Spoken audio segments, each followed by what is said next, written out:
But your mind is something which you observe. You are capable of objectifying it. It is an object, and you are what? The subject. You as the subject, you watch as the mind changes. You've been watching it change from the day when your first memory kicked in. Isn't it? So actually it was changing then too, but now you suddenly remember. So from the time you were a child and all the childish thoughts that you have observed consistently that you are watching a mind which is changing. And the one that is changing is an object. And you are the subject watching the object change.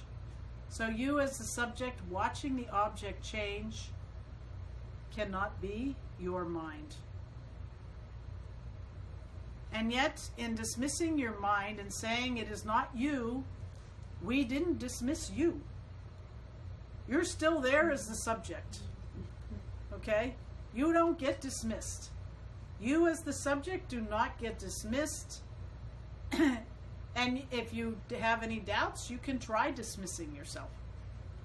This is the fun part. Go ahead and try to dismiss yourself. I don't exist. I don't exist. I don't exist. I don't.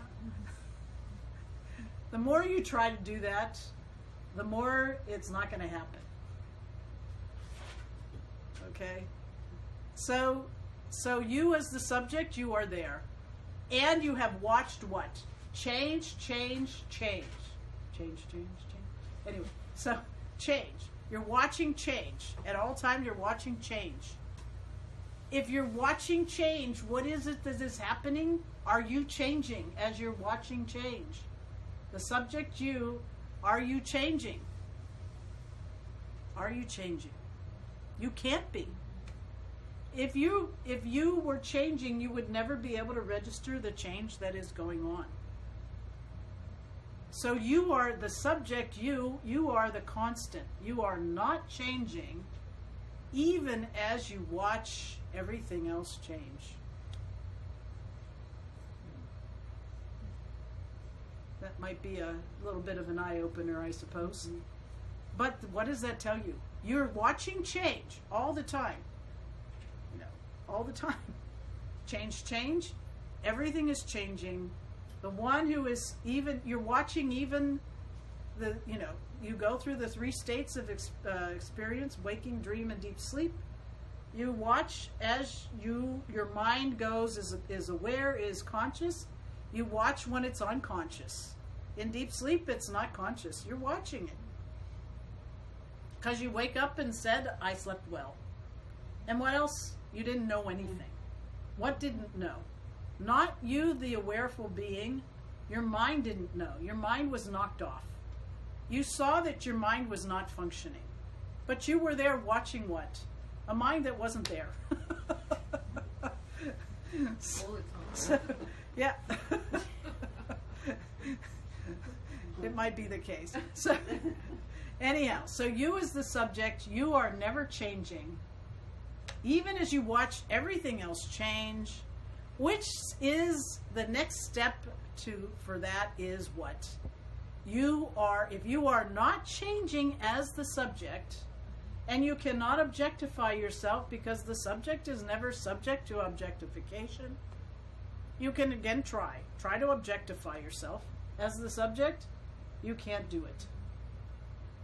And you need not, because you're there. You're always there, always present. This is why in meditation, that's what they say. You be present, always present. And so what does that tell you? If you are not changing, here's the leap. Drum roll, please. The leap is you are timeless. You are not subject to time. Why? Because you're not changing. Anything that changes is subject to time. If you and this subject we also call the observer or the witness, you as the observer, witness, you are always watching as everything else changes. You are never changing. You are free from time. What is changing? Mind.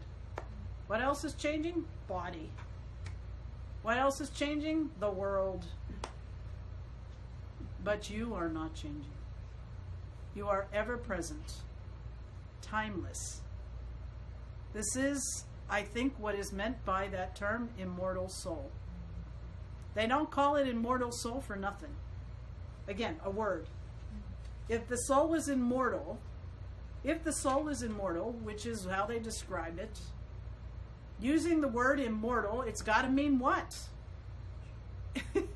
It must necessarily mean it's not subject to time. It is immortal. Hello? And if it's not immortal, then they shouldn't call it that. And if it's not immortal, then who wants to bother with it anyway? Because it's just like everything else. But if what I want is something that doesn't quit, then that something that doesn't quit is something that has to be always present. And the only thing that's always there as the truth is you, not changing, as everything else changes, and you are the constant. If you are the constant, then you are the basis for your own sense of well-being and security.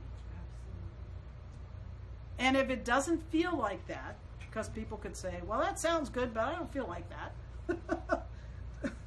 I'm not feeling that way right about now. We would submit it is simply because you are not in touch with yourself as you are. You are not identifying with yourself as you are. You are identifying with everything that you are not. Whether it's your mind, whether it's your body, or whether it's the world, anytime you are identifying with anything else, you will not feel secure. You will not feel that you are in truth or free. And that's the freedom. Freedom means I suffer no limitations. I suffer no limitations. Limitations belong to your body. They belong to your mind. They belong to the world. They do not belong to you. You are timeless, limitless. If you are timeless, you are limitless.